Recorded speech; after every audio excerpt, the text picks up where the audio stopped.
He was not just an ordinary kid. He was the oldest future NBA player, the highest scorer, and the one who would be at the top of the list of the richest athletes in the world. But no one could know these things when he was 17 years old. Neither the managers who discovered him, nor the coaches who admired his talent, nor the fans who saw his potential. So how did he become a high school student? Right in the beginning of sports day, earn international dollars, and still become a legend, the most talked about name in the NBA? At what age were these records broken? When will he end his career? And how did he get all this wealth? In this video, we are curiously growing up with LeBron James's incredible journey that no one can see. There's no pressure.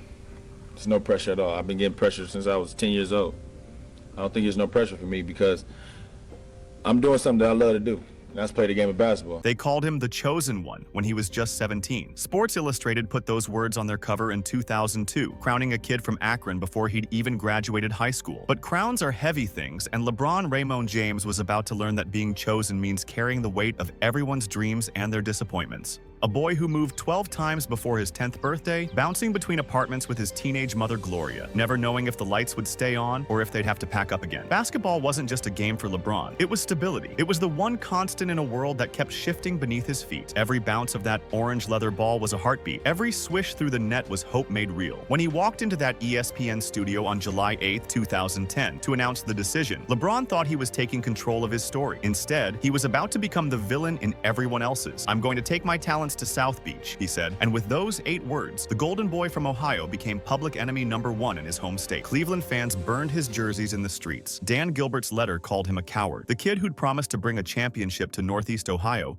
was abandoning ship. But here's what the cameras didn't capture that night. The boy behind the bravado. LeBron had been carrying Cleveland's heartbreak since he was 18, drafted straight from high school into a franchise that hadn't won anything meaningful in decades. 7 years of playoff battles, of coming so close you could taste it, only to fall short again and again. The media painted his Miami move as betrayal, but sometimes survival looks like walking away from what's slowly killing you. Miami was supposed to be easy. Not 1, not 2, not 3. He boasted at that welcome rally, drunk on possibility and the company of fellow superstars. But championships aren't won on South Beach balconies. They're forged in the fire of failure. When Dallas dismantled them in the 2011 finals, when LeBron looked lost and hesitant in the clutch, the whispers grew louder. Maybe he's just not built for this. Maybe he'll never be Jordan. That summer, LeBron disappeared. No social media, no interviews, just a man facing the mirror, asking himself the hardest question any athlete can ask: who am I when everything falls apart? When he returned for the 2012 season, something had shifted. The swagger was replaced by something deeper, a quiet determination. He'd stopped trying to be everyone else's version of greatness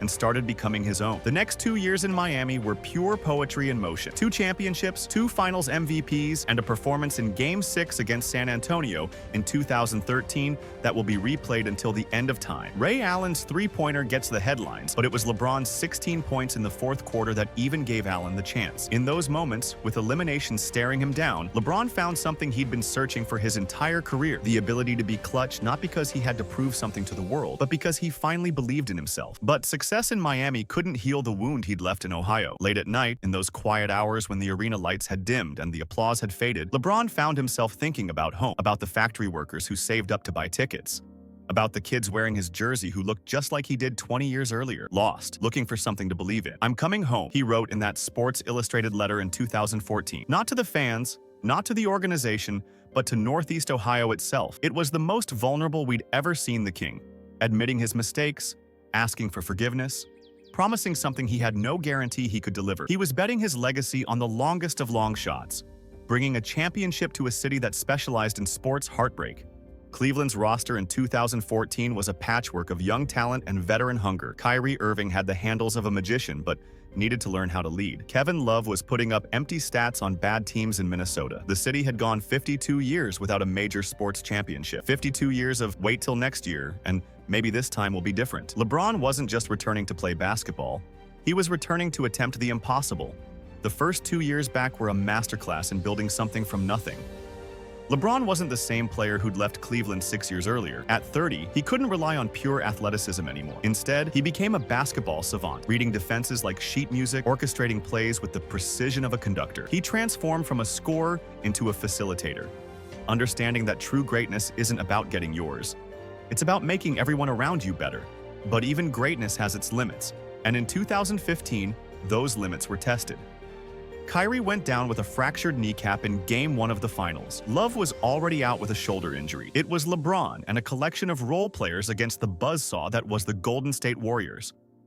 For 6 games, he willed that undermanned Cavaliers team to the brink of something magical, averaging a triple-double against a 67-win team. When they lost, it wasn't failure. It was a preview of what was possible. 2016 was destiny wearing a wine and gold jersey. The Warriors had broken the regular season wins record with 73 victories.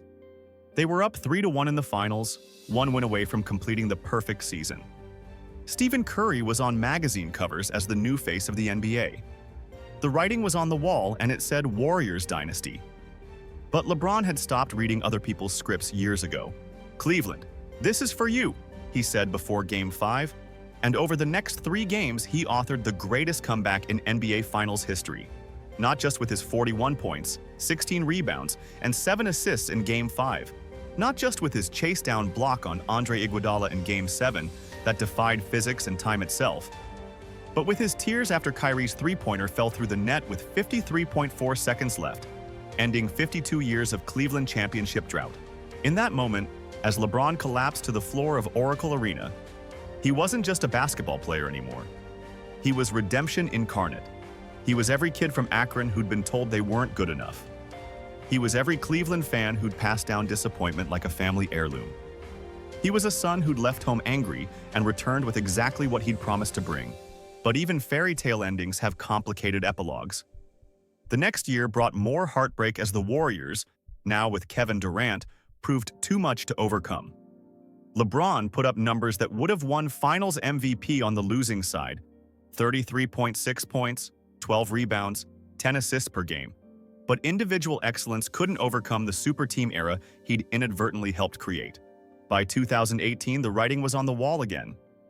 Kyrie had demanded a trade, wanting his own spotlight. The Cavaliers' roster was aging and overpriced.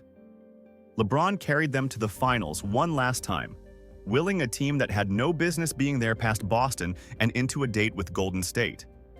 But Game 1 of those finals, when J.R. Smith forgot the score and dribbled out the clock in a tied game, felt like a metaphor for everything LeBron couldn't control anymore. That summer, as he sat in his Akron mansion looking at his options, LeBron faced another crossroads. At 33, with 3 championships and 4 Finals MVPs already in the vault, he could have chased more titles with another super team. Instead, he chose something different: Los Angeles.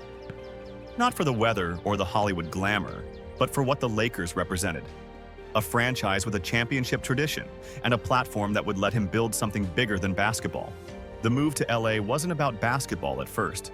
It was about LeBron James, the businessman, the activist, the father who wanted his sons to grow up where they could chase their own dreams. The Lakers were a broken franchise, lottery-bound for 5 straight years.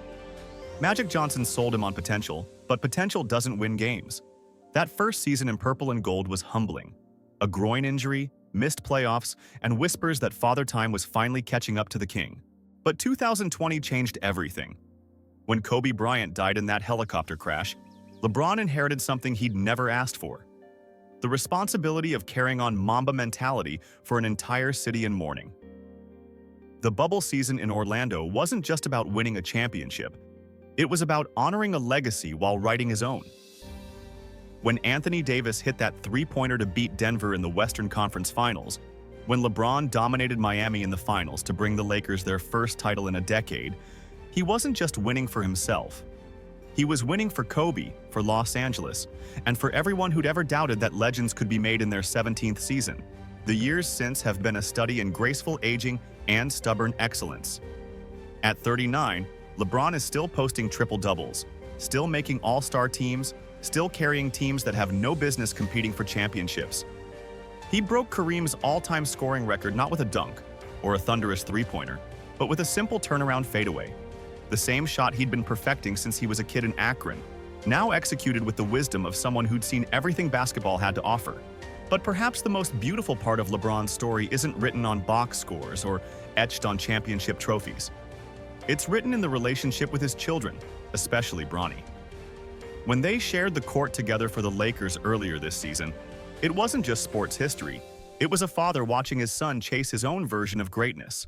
The kid who grew up without a father had become the father who'd never miss a game. The boy who had decisions made for him by agents and executives is now the man making decisions for others. When he speaks out about social justice, when he opens schools in Akron, when he produces documentaries that tell untold stories, he's using the platform that basketball gave him to change lives beyond the court. The magazine covers have evolved too. Where once they debated whether he could be clutch, now they celebrate his longevity. Where once they questioned his leadership, now they marvel at his ability to make teammates better. Where once they criticized his decisions, now they study his business acumen. The narrative has shifted from "Can LeBron win?" to "How long can LeBron keep this up?" And now, as the 2025-26 season winds down, that question has its answer.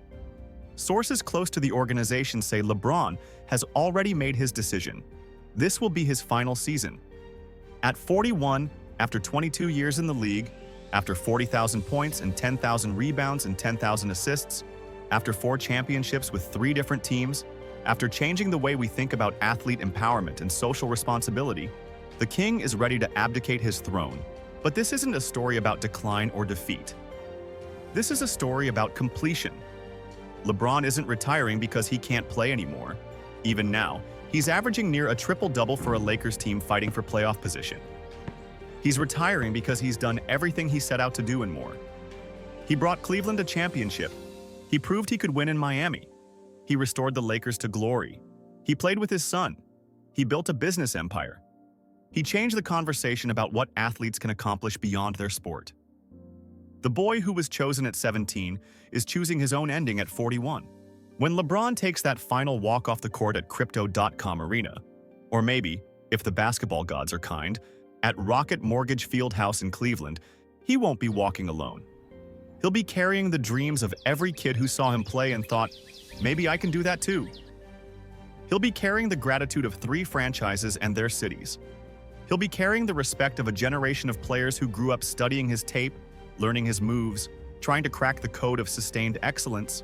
Most importantly, he'll be walking toward the next chapter of a story that was never really about basketball. It was about a kid from Akron who refused to let his circumstances define his destiny. It was about turning pain into purpose, criticism into fuel, expectations into excellence. It was about proving that you can go home again, not as the same person who left, but as the person you were always meant to become. The crown was heavy when they first placed it on his head. But LeBron James didn't just learn to wear it. He redefined what it meant to be a king. Not through dominance or fear, but through service and sacrifice. Not by ruling over others, but by lifting them up. That's the real legacy of LeBron James. Not the points, or the championships, or the records, but the understanding that true greatness isn't measured by what you achieve. It's measured by what you give back. The chosen one is choosing to let others be chosen now.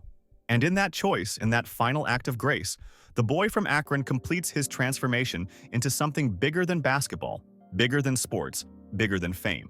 He becomes timeless. Don't forget to like, subscribe, and comment for more real stories. This channel grows with your help.